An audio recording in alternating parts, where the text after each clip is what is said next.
Hi friends, welcome to Filmy Decoding Studio. நாம இன்னைக்கு பார்க்க போற வீடியோ எது அப்படின்னா நம்ம விடாமுயற்சி படத்துல இருந்து பத்திக்கிச்சு அப்படின்னு செகண்ட் லிரிக்ஸ் சாங்ஸ் வந்திருக்கு. ஸோ அந்த சாங் தான் நம்ம ரியாக்ட் பண்ண போறோம்.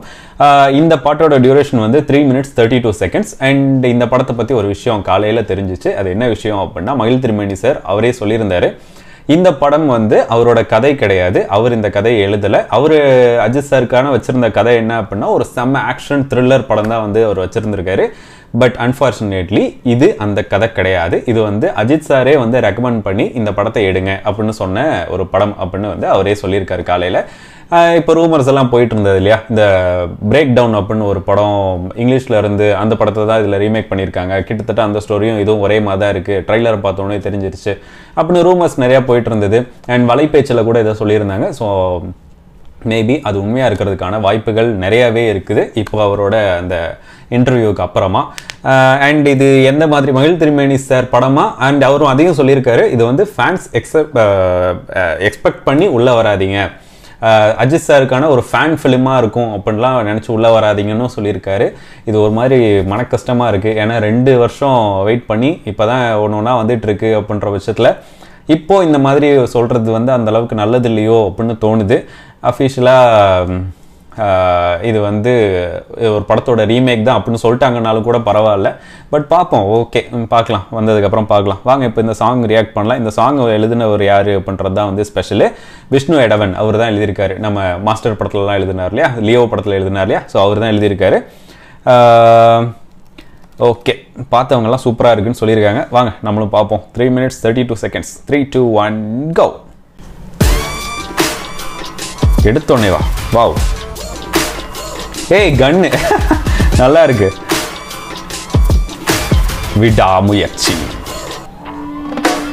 வா ஒரு ராட்சசத்திரி வெடிச்சுதா இது தீருமே பொத்தி வச்ச அணு ஆயுதமினி உலகையே பலி கேக்குமே. ஏய் ஒரு சத்து மிச்சம் இருந்தாலும் கதை இன்னும் முடியல தொடருது.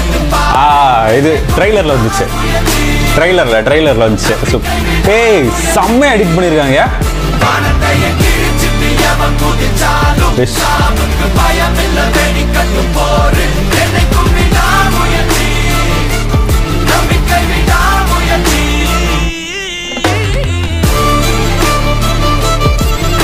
இந்த மியூசிக் தான் செம்ம. ஃபர்ஸ்ட் டைம் கேட்கும்போது கூட ஏதோ ஒரு மாதிரி இருந்துச்சு இந்த மியூசிக் மட்டும் ட்ரெய்லர்ல. பட் இதுல சூப்பரா இருக்கு.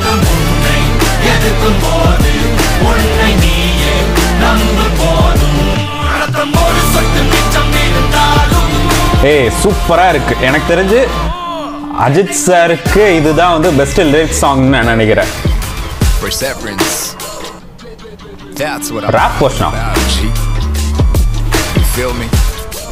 Check it. Let's go.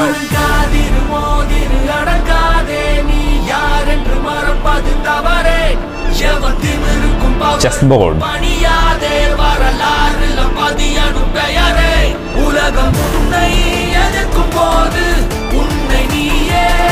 Wow. ஏ தலைவர் நல்லா இருக்கா அதுல பாக்குறதுக்கு. ஐயோ wow. சூப்பர். Hey, நல்லா இருக்கு. Super lyrics video.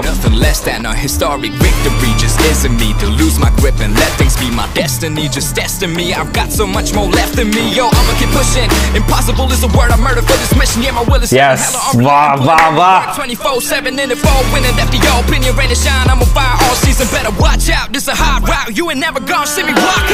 செம்ம எலிவேஷனா இருக்க போகுது. வேற level elevation. Super.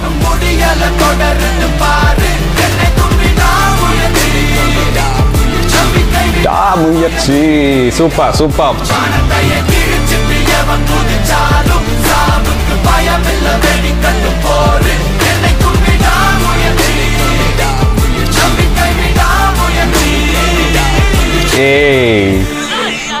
Anirudh, Yogi Sekar, Vishnu Edavan, rap by Amogh Balaji.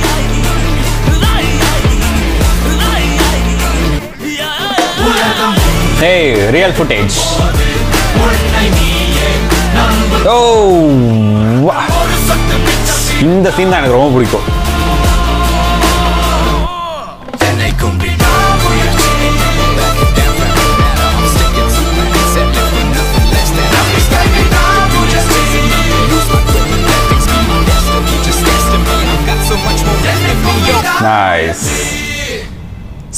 Pop சூப்பரான பாட்டு. அதாவது எனக்கு தெரிஞ்சு அஜித் சாருக்கு ஒரு பெஸ்ட் லிரிக்ஸ் வீடியோ அப்படின்னு நான் நினைக்கிறேன். அஜித் சார் படங்களில் வந்ததில் ஒரு பெஸ்ட் லிரிக்ஸ் வீடியோ இது அப்படின்னு நான் நினைக்கிறேன். ஏன்னா இதுக்கு முன்னாடி வந்ததெல்லாம் வந்து மற்ற படங்கள் மற்ற ஆக்டர்ஸ்க்கு வரக்கூடிய அந்த லிரிக்ஸ் வீடியோவெல்லாம் பார்க்கும்போது இவருக்கு மட்டும் ஏன் இந்த மாதிரி வருது அப்படின்ற மாதிரி ஒரு ஃபீல் எப்போவுமே இருந்துக்கிட்டே இருக்கும். பட் இந்த பாட்டு அவுட் அண்ட் அவுட் அவருக்காகவே அப்படின்ற மாதிரி இருந்துச்சு. ரொம்ப சூப்பராக இருந்துச்சு. ஓகே, படம் வந்துச்சு, படம் வந்து பார்க்கணும் அப்படின்னு நான் நினைக்கிறேன். எனக்கு இது மட்டும்தான் காலையிலேருந்து ஒரு மாதிரி உறுத்திக்கிட்டே இருந்துச்சு. இவர் இல்லைன்றாங்க, இவர் கதை இல்லைன்றாங்க, ஃபேன்ஸ்க்கான படமாக இருக்காது அப்படின்றாங்க. ஃபேன்ஸ் செலிப்ரேட் பண்ணுற அளவுக்கு படமாக இருக்கும், பட் வந்து எக்ஸாக்ட் அந்த ஃபேன்ஸ் கொண்டாடுற அளவுக்கான படமாக இருக்காது அந்த மாதிரியும் சொல்லியிருந்தாங்க. ஸோ அது கேட்கும்போது ஒரு மாதிரி மன கஷ்டமாக இருந்துச்சு. பிகாஸ் மகிழ் திருமணி சாரை நம்ம இந்த அஜித் சாருக்காக ஒத்துக்கிட்டது காரணமே வந்து என்ன பண்ணால் தடையறத்தாக்க, அதுக்கப்புறம் வந்து அதுன்னு மீகாமன், அதுக்கப்புறம் அது தடம். ஸோ இந்த படங்கள்லாம் வச்சு தான். ஸோ மீகாமன்லாம் ஒரு செஸ் போர்டை வச்சு தான் அந்த கேரக்டரே வந்து டிசைன் பண்ணியிருந்திருப்பார். மந்திரி ராஜா அப்படின்ற மாதிரி சிப்பாய் நிறையா இருக்கும். அதை அங்கங்கே வச்சுக்கிட்டே இருந்திருப்பார். தடம் படத்துலையும் அந்த 2 கேரக்டரை வந்து அவர் எலிவேட் பண்ணி கொண்டு போன விதம் வந்து ரொம்பவே சூப்பராக இருக்கும். அந்த 2 கேரக்டர் தான் கடைசி வரைக்கும் அந்த படத்தில் ட்ராவல் பண்ணிகிட்டு இருக்கும். கிரிப்பாக வச்சுருந்தாரு. அதுக்கப்புறம் கழகத்தலைவன் மட்டும் லைட்டாக மிஸ் ஆச்சு அப்படின்னு நினைக்கிறேன். பட் இருந்தாலும் இதில் எனக்கு ஓரளவுக்கு ஹோப் இருக்குது. பட் அவரோட கதையாக இருந்துச்சுன்னா இன்னும் பெட்டராக இருந்திருக்குமோ அப்படின்னு தோணுது. பார்ப்போம் அஜித் சார் எதுக்கு இந்த கதையை செலக்ட் பண்ணாங்க. அண்ட் ஃபைனலி இது வந்து ரூமர் தானா இல்லை வந்து எக்ஸாக்டாக அதுதான் நடந்திருக்கா அப்படின்னு. ஏன்னா இப்போது இந்த இதில் கிரெடிட்ஸ் நம்ம பார்க்கும்போது கூட ரிட்டன் அண்ட் டைரக்டட் பைன்னு போடல, டைரக்டட் பை மகிழ் திருமணின்னு தான் போட்டிருக்கு. ரிட்டன் அப்படின்றது கதை யாரோட இது அப்படின்றதெல்லாம் வந்து இல்லை. ஸோ அதனால தான் ஒரு மாதிரி இருக்குது. மற்றபடி பெருசாலாம் இல்லை. எனக்கு இந்த லிரிக்ஸ் பார்க்கும்போது wow, out and out, only for தலை அப்படின்ற மாதிரி, அஜித் சார் அப்படின்ற மாதிரி தான் தோணுது. நல்லா இருக்குது, எனக்கு ரொம்ப பிடிச்சிருக்கு. அண்ட் இந்த பாட்டு அகைன் அண்ட் அகைன் ஒரு ஸ்ட்ரைட் ஹிட் அப்படின்ற மாதிரி இருக்கும்ல, ஸோ அந்த மாதிரி தான் இருக்குது. விஷுவல்ஸ் வேறு லெவலில் இருக்குது. எடிட்டிங் அந்தளவுக்கு ரொம்ப உட்காந்து ரொம்ப டைம் எடுத்து பண்ணியிருக்காங்க அப்படின்னு நான் நினைக்கிறேன். அப்புறம் வேறு என்ன, ஸோ படத்துக்காக வெயிட் பண்ணுவோம். இந்த படம் வர்றதுனால நிறைய படங்கள் வந்து முன்னாடி வரப்போகுது. அதுக்கப்புறம் சில படங்கள் அதுக்கு அடுத்து போக ட்ரை பண்ணியிருக்கு. இது வந்து சோலோ ரிலீஸாக இங்கே வரப்போகுது. பார்ப்போம் எப்படி இருக்கும் அப்படின்னு சொல்லிட்டு. உங்களுக்கு இந்த பாட்டு பிடிச்சிருக்கா பிடிக்கலையா அப்படின்றத மறக்காமல் கீழே கமெண்ட் பண்ணிடுங்க. நெக்ஸ்ட் வீடியோவில் பார்க்கலாம். This is filmi decoding studio.